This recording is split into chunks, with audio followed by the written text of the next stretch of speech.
handing out the microphone so we can get questions. And then Jim and Ken, do you want to come up here and answer questions?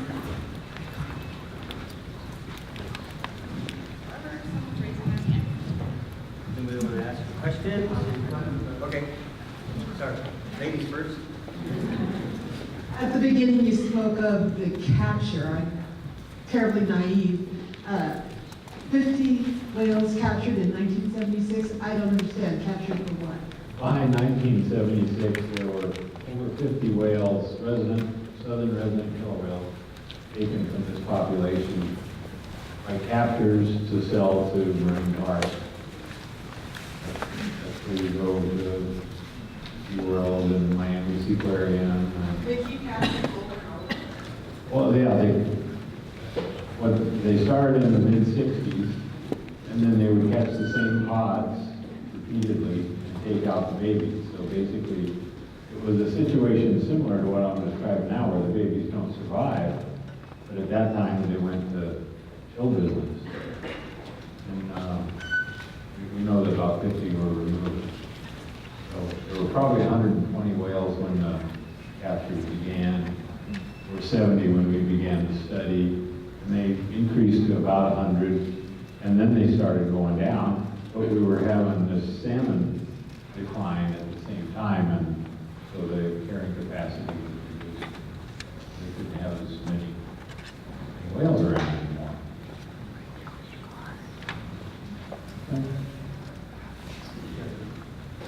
Those were all really powerful, compelling presentations, so thank you for that. I got a string of a couple of related questions. So one, these dams are clearly manifestly destructive economically and ecologically, so where is the resistance coming from? And then my other question, which is a little bit more niche, resistance to taking them down, is, you have this narrative being spread on the state level, on the national level, that ecotourism from boats is co-equal to the salmon and destruction to the orcas, and now we have a situation where even a well-managed kayak group is legally required to be 2 football fields away from any orcas. And the state is now spending $500,000 on enforcement of this policy. So where is that narrative coming from, and what can we really do to save these orcas, I guess? Well, in my view, that's misguided spending. For example, this summer, they're going to have 80 days of enforcement, and there were only 43 days last year in which the whales were here. So what are you going to enforce when they're... And if you recall the seafair days, they don't take too much stock in vessels being an issue to these whales. They ride the bow waves. We certainly want to be respectful of them and not drive over them, but we're not impairing their ability to catch a fish. That's a common theme I hear. I know too much about acoustics to buy that one. You might say that, looking into these things, those are sort of marginal issues, because if you don't have the prey, they get starved to death, all this other stuff is academic. Well, it's clear there's a nutritional stress, as our government sponsors tell us. I say, well, the carbon, no, they have nutritional stress. Okay, why don't you go home and not feed your pet for a couple of years and then give a report on how he did. These are our national treasures. We should feed them. Possible. I have a question. I have written my local representatives and Senator Murray, and I always get the same letter back, that same, we're waiting for this current court process, this current EIS process, and I'm wondering if it says I've also been told that we need legislative action. I thought it was pretty interesting that you said that we don't need a vote of Congress to breach these dams. So why are they so interested in following these court proceedings that seem to be, like you said, there was one in 2002 and now there's another one? Well, I think that it's easy to defer a decision. I mean, this has been a charged decision, for years. Unfortunately, it's been politicized over the years, and so there's camps, the pro-dam, the breaching folks, and so forth.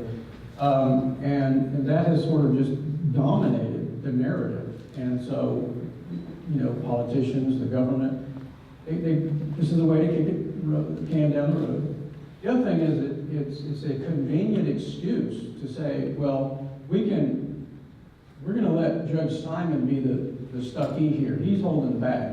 Like it's his fault if the salmon go extinct, or not, it's hard to go totally extinct, but virtually extinct over the next few years. And that's a phony excuse, as I pointed out. The Corps simply does not have what I would call a get out of jail free card just because somebody's being sued over biological opinion in court. You still have to obey the Endangered Species Act. You still can't waste taxpayers' money at the rate of 85 cents on the dollar.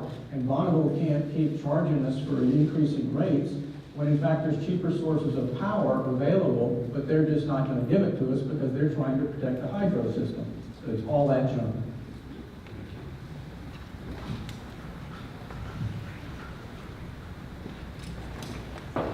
Okay, so I have a question, not for Jim and Ken, but I have a question for all the policymakers and legislative people in this room. What exactly are you doing to help the orca, and what is that doing to get food into their stomachs? Anyone, or is anyone here legislating?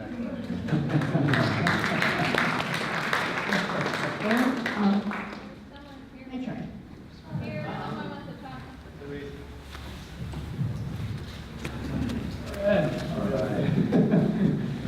I know that kid. She's everywhere. The most motivating child you've ever seen in your life, and so I'll try to rise to the occasion. And I am an elected official, but as a Port of Sale commissioner. But I came out here in 1980 to study under Ken, and so I've been corrupted ever since. So once you know what we've got at stake, it's kind of hard to, do nothing about it. And so since that time, I've been thinking a lot about what to do right by whales. And I understand that the focus here tonight is on the dam system, and dam is important. But and that we know very technically that the spring runs of that Columbia River Chinook are key time when the females are giving birth in the winter. The spring is when they need to replenish that blubber. It's a critical time. My concern as I've become a political animal is like, what is the doable and what is the time frame to make it possible? Long-term plans are tons of them. This is one that we've been fighting a long fight for. There's stormwater, there's hatcheries, there's forestry, there's 1,000 important things we need to do. But in my life, and I still have property in the San Juans, what we've seen the last couple of years is downright scary. And we are at a point of urgency that I don't think most of the rest of the planet understands. And so I've been thinking about, well, those are all the good things to do. What can we do tomorrow? And so I recently saw an article that said in this same time period, when people are just getting their first salmon ceremonies, in fact tomorrow is Swinomish, there's a hake fishery. Hake is the same thing as whiting. And they're using big mid-water trawls, it's not bottom trawls, but in the middle of the water, right in the entrance to the Strait of Juan de Fuca. And in one trawl, they accidentally caught 40,000 Chinook salmon. So this is, we've done all this work to preserve the streams, to reduce the runoff, to do the forestry, try to keep the cows from crapping in the water, and all those other technical things. And then they've gone out 5 years in the ocean, and they're coming back right into the whale's mouth, and boom. And so we've all done all these things, and at the very last 1 yard line, we're losing that opportunity to get the whales fed. They're talking now on the Orca task force, which I serve on the vessel traffic side of it. We're gonna now shoot the pennipeds because they're competing with the whales. And you know you're down to the last straw when you have to fight the predators, because the predators actually can impact a totally depleted population of fish. But that means you're really talking about losing the battle. We have another predator out there. The hake fishermen don't want to catch Chinook. In fact, they stop catching the hake, they catch too many Chinook. So the question is, what are we doing to reduce bycatch?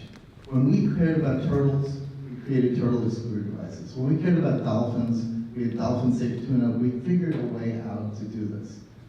NOAA has been working. We know this has been a big problem because NOAA's been working on putting lights in the nets that scare the Chinook out of the way. And this is like science R&D. It's not a requirement. We have to say, look, you know, you can catch your fish, but you have to catch the right fish. So what I'm trying to do is go to those Orca task force meetings, any chance I can get, talk about bycatch, and at the same time, most of my work is now working on trying to keep the oil spill that's going to be the straw that breaks the camel's back.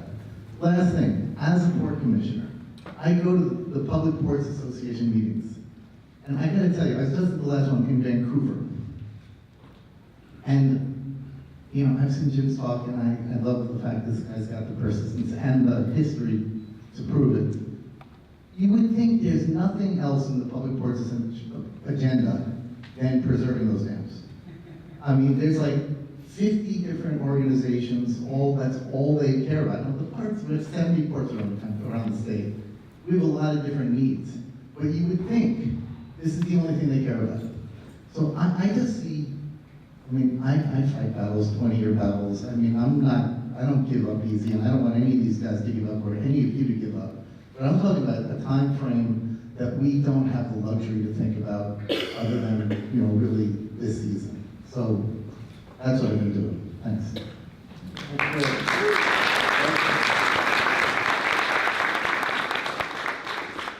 London, since Fred was the only one that stepped forward, elected official, then I would ask you folks, a group like this, it's always the case that there's somebody in this audience who's one phone call away from Governor Inslee, Senator Murray, Corps of Engineers, or 2 phone calls away. So what I'd ask you to do is search into your Rolodex or whatever you're calling your phone today and look for those people that might make a difference, that might make a phone call, that might say, hey, this is urgent, we really need you. You know, we said we didn't need congressional legislation, but what really helps with the Corps of Engineers, they're like most bureaucrats, you gotta kick them to get them to do something.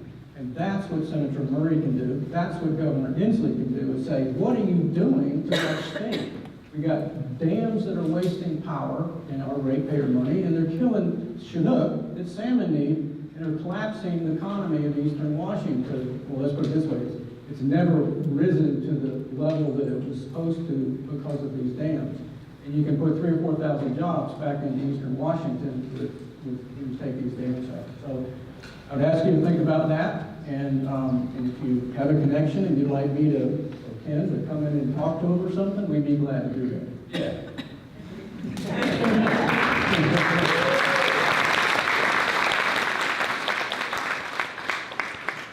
It's my understanding that the Trump administration wants to privatize the BPA. I may be wrong, I may be right. Is that good or bad, or a plan to breach the Snake dams? Well, the trouble with privatizing it, the debt-to-asset ratio of vulnerable power is near 100%. So who on earth is going to buy a utility that's got $17 billion in debt? Their interest payments just on Snake River dams alone are 42%. I mean, $42 or $45 million a year, which is about 30% of the revenue they're getting off the dams. So this is like the worst deal in the world. The other thing is, we've got to remember, is you know, the talk is of privatizing BPA. BPA doesn't own the dams. You do as taxpayers, and they're operated by the Corps of Engineers and Bureau of Reclamation. So all they could possibly do is privatize the grid, which is sort of, I mean, it's in bad shape too financially, but it's a lot better off than the hydro, the dams themselves that Bonneville has to pay for. They have to pay back for all that stuff. So the privatization thing is kind of crazy. It just doesn't pencil out.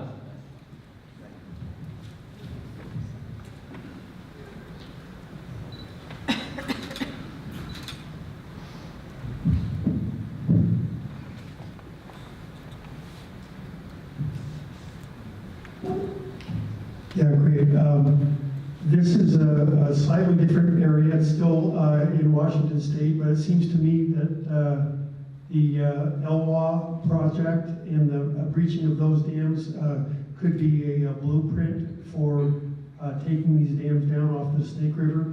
Can you briefly comment on the efforts to pull down the Elwha dams? For sure. Yeah, some people thought that that's a good blueprint. The thing you have to keep in mind, all dams are different. Those were actually more difficult to breach from a design and engineering standpoint because the Snake River dams are basically, you're just going to take out the earth and burn. So the cost of breaching the 4 Snake River dams at about $340 is the same price as to breach the 2 Elwha dams and some mitigation there, what, 6 or 7 years ago. But here's where an interesting parallel is a good lesson here. Congress never appropriated the money to breach the Elwha dams, even though that was on the books for 12 years. The way that money got funded was through President Obama's American Recovery Act funding, when he asked for shovel-ready projects from all the federal agencies. And on that list, one little line item breached the Elwha dams, $340 million. And so it just got scooped up, and all that $8 billion, and bang, all of a sudden a check comes over to the National Park Service and get rid of the dam. The lesson learned there is that you don't want to try to get Congress to legislate or appropriate this, and this is the good news. In the case of the Snake River dams, we don't need legislation because the Corps has that responsibility that I've already mentioned. It's already inherent in law. And the money comes from bondable power, which is not congressional appropriation. So that's the low-hanging fruit of the beauty and why the Snake River dams can actually be breached a lot quicker than Elwha. Thank you.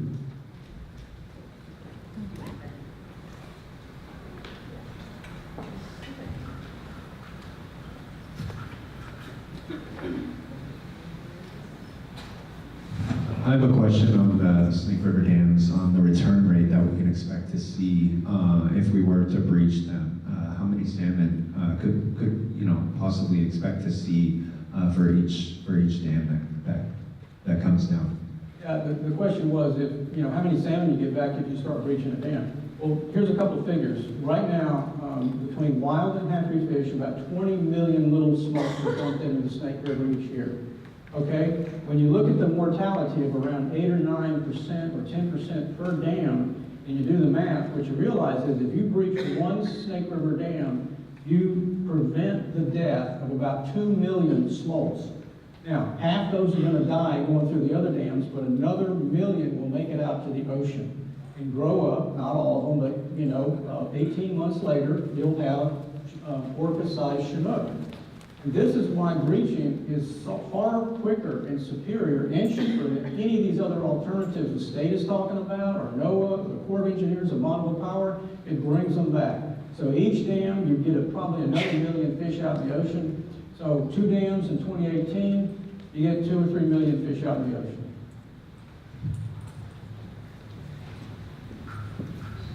It said that the Army Corps of Engineers is obligated to breach these because of the Endangered Species Act. So, and I'm sure I'm very frustrated, like many people in this room, that we're not getting a response from our legislators. So I'm trying to understand the political web and who tells the Army Corps of Engineers to do their job? How do we do that? If our legislators aren't going to do it and they're going to send BS letters back, how do we call BS and speak intelligently with good talking points so that someone will listen? Okay, well, we've given you some pointers in these brochures with some phone numbers, but basically the rules is that the division commander in Portland, 2-star general, he can call, this is his call, he can breach these dams. He's going to need to talk to his 3-star general in Washington, so that's why we got both phone numbers on there. They all work for the Secretary of Defense. You also got Bonneville Power Administration, Elliot Weinster's phone numbers on it. He's going to, this is paying, he's a bill payer through credit default, swaps, but he's also going to save a lot of money. So it should be in his interest. His boss is the Secretary of Energy. So those are sort of the players. But like I said, you know, they're bureaucrats, and, you know, they're not gonna do anything until somebody pops them, and that's what our governor needs to do, or other members of the Northwest delegation, especially Senator Murray.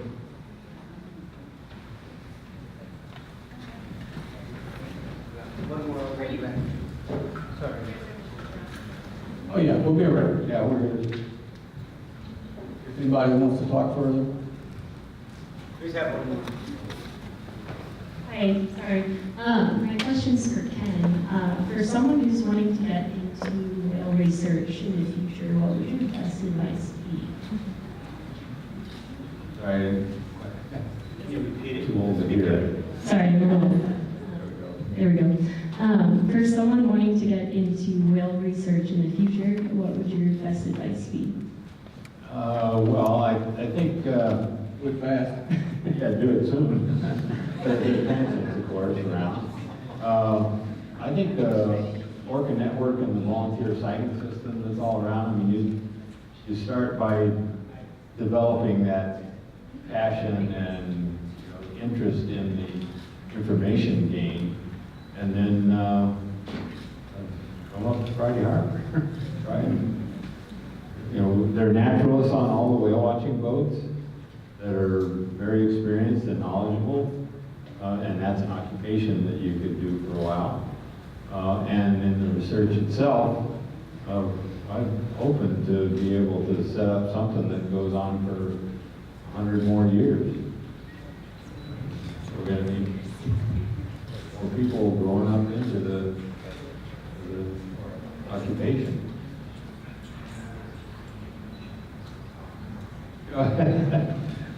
Something about our Orca information.